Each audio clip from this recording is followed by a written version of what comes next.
All right. So, thanks, Ron. Yes, as Ron said, today we're going to talk about market research, including focus groups, and that is part of what we're going to be talking about. And really, what we're going to be talking about is how this is a way that you can get insights about your customers and grow your business. Okay.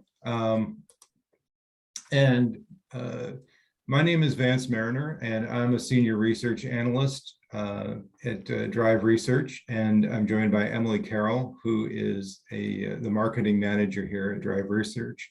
And Drive Research is a full-service market research company. We're located in Syracuse, New York. So before the webinar, we were talking about how it's cold and snowy in Maryland, and it is here as well. So wherever you are, your weather is probably better than what we get normally. So what are we going to talk about today? Today, I just want to talk about just the value of market research for your business, and talk a little bit about the importance of working with a third-party research company.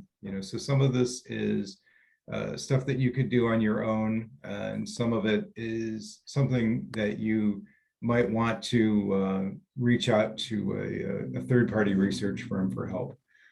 We're going to talk about how you can leverage market research for in-depth customer insights, how to leverage market research for segmentation and marketing, and actually how you can use market research to improve your online reputation through platforms like Google and Yelp that we know that customers are increasingly turning to when they make decisions on things like auto repair.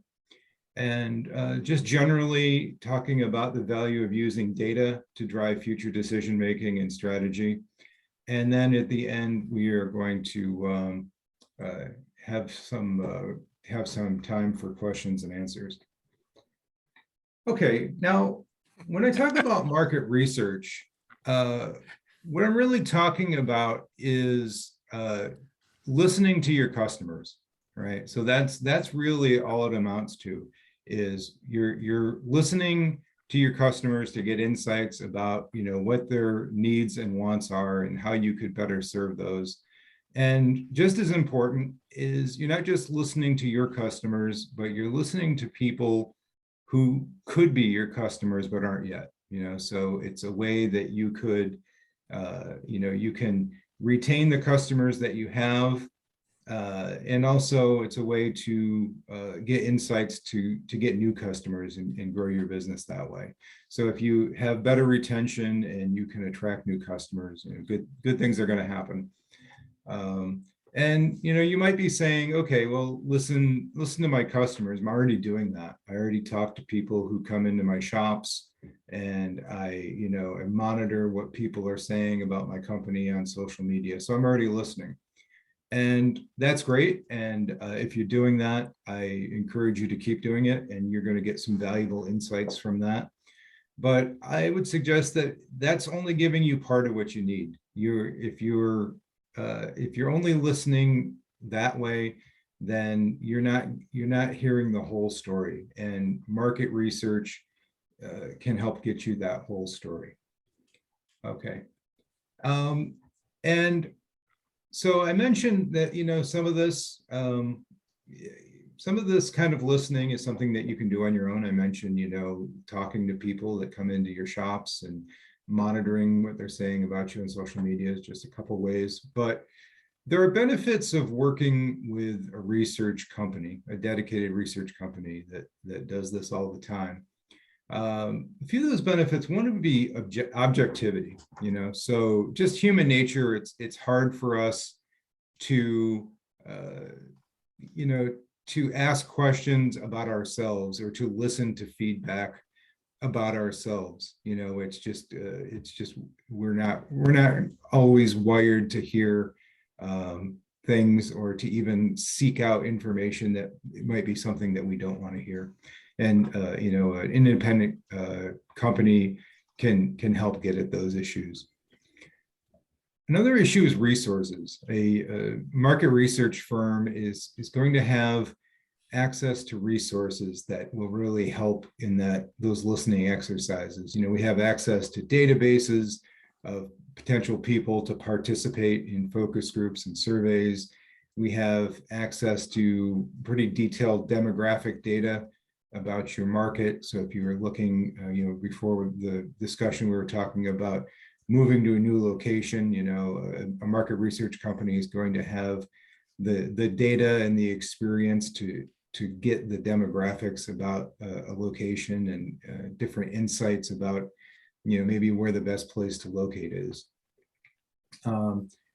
Market research company will have access to non-customers. I talked about the importance of listening to those people who aren't currently your customers. And we have those databases, and we have experience in reaching people and through various means to get them to participate in research.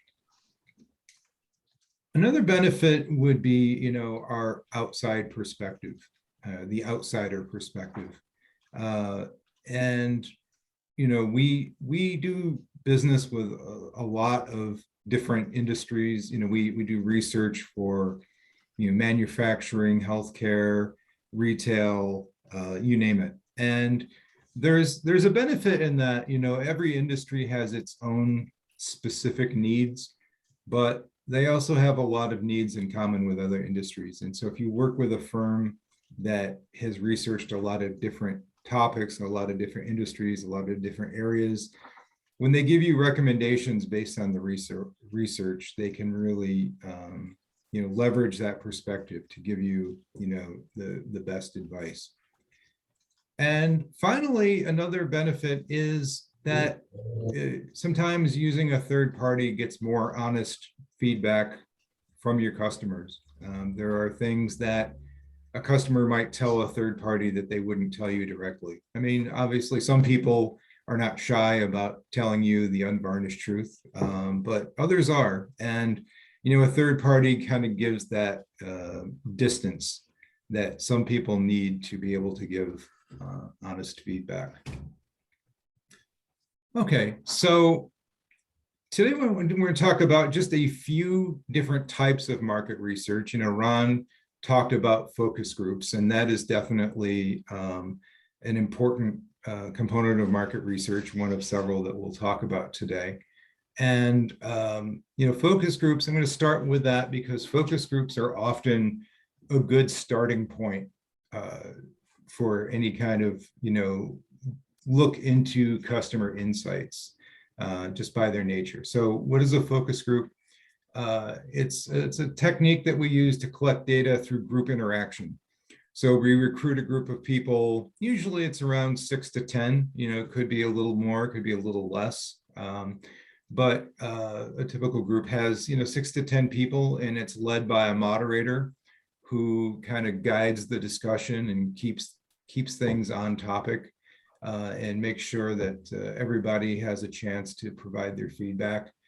And like I said, it's a good starting place because it's kind of an open-ended format. It gives people a chance to open up and talk about their behavior and their attitude and their processes when they're making decisions about things like auto repair. What can you learn from a focus group? Well, generally speaking, it's a good way to find out what customers think and what they do. You can uncover the emotions behind customer choices. We are very, we like to think that as consumers, we're very rational, but most consumer decisions, even mundane ones, are often kind of guided by emotions. And, you can find out things like the emotions behind auto repair, or do people associate it with fear or anxiety or, anger or, and you can really kind of get a sense for that and use that information to shape your marketing messages, or, in the ways that you communicate with your customers as they come in the shops and as you approach them. And another great thing about focus groups is because they're sort of open-ended and you let people speak their minds, you can sometimes uncover issues that you hadn't even thought about going in. So you might go into research kind of assuming, well, with auto repair, people are concerned about price and they're concerned about turnaround time, and that's what they really care about. And that might be true, but you might also find out that they care about other things as well. They might start talking about things like the decor of your shop, or kind of the interactions they have with the people behind the desk, or even something like the coffee that you have in your waiting area, the magazines, things like that. So you don't always know going in what people will talk about, but this is kind of a good way to find out those things that you don't know what you don't know, and focus groups are a good way to find that out.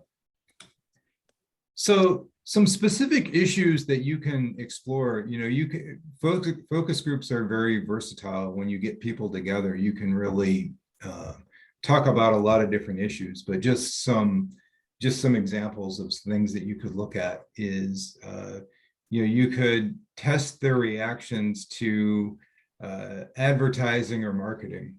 So advertising is expensive, and before you go out and buy TV spots or radio spots or invest in digital media or something like that, you could actually get people together in a group and test the message. You could show them a video of the spot, or audio of a radio spot or a print ad, and see what they think about it. How do they react to it? Are they interpreting the message the way that you want them to? Is there anything that you hadn't thought about that is maybe kind of misleading to the audience, or maybe even that rubs them the wrong way? And it's a good chance to kind of test that out before you spend money on a media buy. Focus groups are a way that you could really get behind the decision-making process behind auto repair. So you could actually lead people through the process. The moderator could say, okay, you hear a funny noise in your car, what do you do next? And you could really kind of have the customers walk through, like, okay, I go online and I search this, and I go to these sites, and maybe I look at online reviews and make sure, or I ask my friends. So you could really get a whole sense of that whole roadmap of what the customer does when they're looking for auto repair. And then you could also explore what factors are driving repeat business or preventing repeat business. So your auto repair is just like any other industry. You don't want a one-time customer. What you want is a customer for life, or a long-term customer, because that's really where you're going to get the value, is that lifetime customer value. And focus groups can tell, people will tell you, like, this is what makes me go back to a place, this is what makes me not go back to a place. So you can really kind of explore that and get the nuances there. And then finally, focus groups away, again, I talked about sometimes you uncover things that you didn't necessarily think about going in. And focus groups are a way to hone in on those issues, like kind of those small issues that add to or detract from the customer experience. Things like the location, the nature of the shop, your employees and their interactions, all of that. You can really explore their feelings about all of those things in a focus group. All right, so like I said, focus groups are kind of a good starting point, and they can give you some good preliminary information. But what they can't really give you is, they don't really give you necessarily an idea of how many people feel a certain way, right? So you're getting feedback from a small group of people, or a series of small groups of people, but you can't necessarily say, well, the majority of the market feels this way because, a focus group of 8 people said, such and such. For that kind of, quantitative data, data that you can count and statistically depend on, you really need to do a survey. All right. And there's a lot of different ways that surveys can help. And one way that we want to talk about is using a survey to define and segment your market. All right. And the surveys that we're talking about would be online surveys. You can do surveys through, the old-fashioned mail or telephone, but the vast majority of surveys these days are done online. And they're basically just a way of collecting data from users and customers, usually through email or social media. And it allows you to ask a set of questions to a targeted audience. And if you're using them to try to segment and define your audience, you can use them to find out things like the demographics of your specific market. I'm sure in the auto repair industry, there are kind of guidelines of, certain groups are more lucrative than others, or certain groups are your ideal customer. But that's going to vary depend on where you are. What's the, what is the ideal customer for one city? You might be different for another, and even different parts of the same market. Again, we were talking before the session about moving 20 miles away, and so you might find the demographics of something in a different part of your metropolitan area is very different. You can uncover that with a segmentation survey. And you can find out, once you find out the demographics, you can use this data to figure out who are the most lucrative customers. One thing before we did this webinar, we were talking to Ron, he mentioned that there's sort of a sweet spot with auto repair of, based on how old a car is, right? So if a car is too old, people don't want to put money into it. If it's too new, it doesn't really need a lot of repair, but there's kind of that sweet spot. And you could actually find that out through a survey. You could ask people, what is the make and model and year of their car? And you could match that up with the demographic data. So you could find out who are the people that have the cars that are in that sweet spot, and where do they live, and what are their other preferences, and what do those people all have in common. So ultimately, segmentation is about kind of grouping customers into categories that you can kind of deal with in marketing. So what is a group of people that are likely to respond to the same advertising message or the same kind of promotional offer, or something like that. So, really, there's a lot of potential for understanding your market and growing your market through a segmentation survey. You can also use surveys to, and this is, kind of the form of survey that most of us experience, and most regularly, is you can survey your customers, customer satisfaction survey, and find out what you're doing well and what you could improve on. The value of surveying your customers on a regular basis is, again, you can identify areas of improvement, find out what you would need to do to improve customer retention, or what would maybe make people become repeat customers, and as opposed to losing them after one transaction. You can explore a lot of different issues, and it really helps you diagnose the parts of your business that are working well, and the parts that you need to work on. And the other benefit of doing customer surveys, and it's not really so much the data that you find is that it's kind of a way of, there's a value in just showing the customers that you care about their feedback and that you're listening to them. I've been doing market research for a long time, and I can't tell you how many times I've seen on a survey or had someone say after a focus group, it's like, we really appreciate the fact that you are listening to us, or thanks for asking. So there's definitely a benefit there that goes beyond just the data that you collect.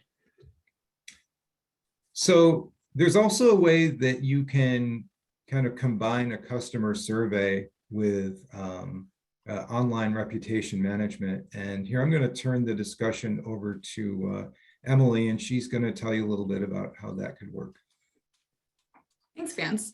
So first and foremost, for those who are a little more unaware of what ORM is, ORM stands for Online Reputation Management. And really, just as the name suggests, it's kind of a strategy to present your business online in the best possible light. There's a number of different ways that businesses have tried to achieve this, but personally, even from our own experience, really the most effective way to improve how online users are perceiving your auto repair shop is by combining ORM with customer surveys. So as Vance was talking about, a customer survey will ask your customers about, their experience working with your repair shop. That really covers anything from overall satisfaction, areas of improvement, if they're likely to recommend your shop to a friend or family, and so on and so on. And a component that we always talk to our clients about adding to this is that ORM piece. So with our survey platform, they can automatically detect if a response is leaning more positive or if it's leaning more negative. And what kind of this path is showing on this slide is what those different experiences look like. So if someone is having a positive experience and they've shared, a glowing review, happy customers are asked to leave a public review on a rating site such as Google or Yelp, or really anything of your choosing. And there's definitely a lot of studies out there that have shown if you ask someone for a review, they're a lot more likely to go ahead and share that review online. But the issue there is you never really know what someone's true opinion of your repair shop is. So this kind of helps only ask those people who did have that positive experience with working with your company. And then from there, they're automatically redirected to, for the sake of this conversation, we'll say Google My Business. And from there, they'll share that public review for others to see. Now, if someone has had a negative experience, it's still really valuable to have that type of feedback, just because it allows you guys to understand what it is that they really didn't like about your organization and what steps you guys might be able to do to improve that. So that data really is still helpful to have, but it's not something you probably really want to make as public. So if someone does share that negative experience, they are potentially asked additional questions to kind of give you guys a little bit more feedback, but they're never redirected or they're never asked to make that rating or review public. So they just stay on that survey platform, never going to a Google My Business. There's nothing to say that they can't do that on their own, but we've found that this strategy definitely encourages a lot more positive online reviews, because people kind of either, unless they've had a really, really bad experience, people often don't think to go and make that review public. So really, why is this even important, and why should you guys even care about having a positive online brand reputation? It's insane. What I always kind of try to equate it to is, how are you looking for businesses in your areas? How are you looking for products and services? If, let's say, you're looking for a dentist and you search dentists near me, and you have a whole, we've all seen it, that listing that Google kind of provides of dentists in the area, and you see one that has 100 4- or 5-star reviews, and one right below it, you see one that has, a handful of 2- 3-star reviews. What are you more likely to kind of contact and reach out and try to get an appointment? when it comes to anything as bigger purchases as our cars, people are really, really wanting the experts in the industry, people who have had these positive experiences working with auto repair shops, and that validation before they're even contacting you. So there's many statistics here that really kind of shine a light on how users are looking to online reviews, but the one that I think is probably most important for you guys is the online customer reviews gain more weighting in organic local searches. So that means if you guys have a stronger online review, you are more likely to be higher in Google's search engine result page when people are searching things like auto repair shops near me. That's ahead of your competitors, that's ahead of really anyone that you're competing with. And it does give that kind of sense of trust without you even having to do really any of the work.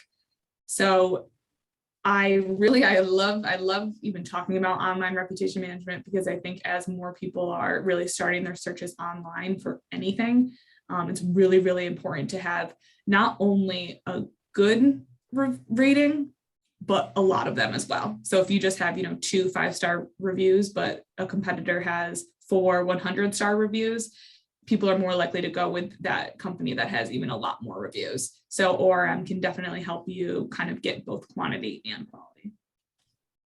Emily, if I could just interrupt here for just a minute. I want to, while they're fresh in mind, I've got a question here that Kana had asked, going back to something that Vance said, and it's regarding surveys.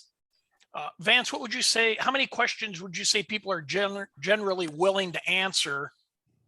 And what's the expected percentage of response? So in other words, do we send out a survey with 5 questions, or do we send out a survey with, 47 questions? And I can relate to this because sometimes I'll get an email from a hotel that said, hey, rate your experience. And you get in there and 3 minutes later, it's going on. And I just X out. It's like, time out, dude. I don't want to answer any more questions. Yeah, that's actually a great question. And you're right. They're generally speaking, a shorter survey is always going to get a better response rate than a longer question. It's sort of the idea is to try to find that sweet spot of, you asking enough questions to get the feedback that you need, and that trade-off between that and getting people to respond. It's hard to really give you kind of a hard and fast response rate answer. It's really going to depend on the audience that you're surveying and everything else. I would say usually you can expect kind of a single-digit percentage. So if a lot of surveys, if you got maybe a 5 to 10% response rate, that would be normal. But in terms of like an ideal length, we tend to think of it in terms of, the time that it would take to fill out the survey. And you can usually, if you had, say, like about a 15-question survey, that's around 5 minutes, usually, depending on the kind of questions that you're asking. And you're usually not going to get a lot of drop off with that. We have an industry term we talk about is respondent fatigue, which is people just get tired of taking the survey and they quit in the middle. So if you have something that's like 5 minutes, which again would, depending on the questions, would be about 15 questions or so, you're not really worried about respondent fatigue with that. When you get up to something that would be like a 10-minute plus survey, then that's going to be an issue and you're going to have a lower response rate. But it would be somebody would, and the other thing is that to take a longer survey, that's when you have to start thinking about offering incentives. Like if you fill out this survey, we'll enter you in a drawing to win a gift card. You can sometimes with a shorter survey, you don't need to think about that. But if you're going to be taking a lot of time, sometimes you have to kind of bribe people with incentives. Something I would also add to that too is when you're sending the survey. So in the case of like an auto repair shop, some people might choose to send like a weekly customer survey invite. Some might do like monthly, even annually. I would even recommend doing it like as soon as someone checks out. They kind of like add that to your process where you have a kind of a process set up where you receive payment and you send someone that follow-up survey invite, because the more fresh their memory is of working with you, the better. Especially for people that do have that positive experience right after they're kind of on this high of having a really good experience with you, they're more likely to kind of give you that feedback and answer that survey because they kind of want to give you something in return. You know, your answer, Vance, kind of, I mean, it kind of hit home to me because, you know, we all get surveys, you know, after we've done business with a company, and sometimes it'll say, you know, do you want to take this quick 3-minute survey or this 2-minute survey? So you jump in, you know, it's short. Otherwise, it might say, you know, we have a survey that's going to take 5 to 10 minutes. You'll be entered into a drawing for $100 Amazon gift card or something. And I fall into exactly the category that you described. You know, whether or not I'm going to spend some time taking a longer survey. Yep. Yeah, definitely. Think people aren't as willing to take surveys as they used to be. You know, 20 or 30 years ago, people were much more willing to participate in market research, but people are busier now. They're bombarded with more offers, more, you know, more emails, everything else. So, we're finding that increasingly you have to kind of offer those sorts of incentives, and you do have to, people have shorter attention spans. So you do have to make the surveys shorter. Just one Even last if it's point. even if it's, sorry, one more point on the incentives, even if it's some kind of raffle, it doesn't have to be, you know, something where you're offering a $5 gift card to every person that responds. Sometimes we've done raffles where you can give away a $100 Amazon gift card or something like that to try to get a little bit more interest there, where there put that potential of kind of getting that bigger incentive. Yeah, one last final point to wrap up, and then happy to take more questions. And I just wanted to, you know, we've just mentioned just a few of many different market research options that you can use. And I guess our final message would be is that regardless of which one you use, the important thing to keep in mind is when you get these findings, you need to implement them, you know, and that sounds really obvious, you know, like, well, no kidding, but I can't tell you how many times I've worked with clients and they go through the time and the expense and the effort to do this research and get these good insights, and then they don't act on them. And again, I think it's human nature, you know, sometimes we get feedback that we don't want to hear. It's not what we were hoping to hear. And that kind of makes us, you know, our instinct is to kind of ignore it or maybe find reasons why it wasn't valid. But, you know, market research, it doesn't always tell you what you want to hear, but it usually tells you what you need to hear if you want to grow your business and take it to the next level. And, you know, so I would just say, you know, people have different decision-making styles. You know, some people like to use data, and some people are kind of more emotion-based, or they have kind of a gut instinct. And, you know, sometimes gut instinct is right, but, you know, it isn't always. And we would argue that it's always best to have the data. You know, if you can have, you know, well-collected, well-analyzed data that you make your decisions on, we think that you're going to, you know, succeed more often than not. And so again, if you go through the process of getting these insights, you know, by all means, be prepared to go where the data tells you that you should go for growth.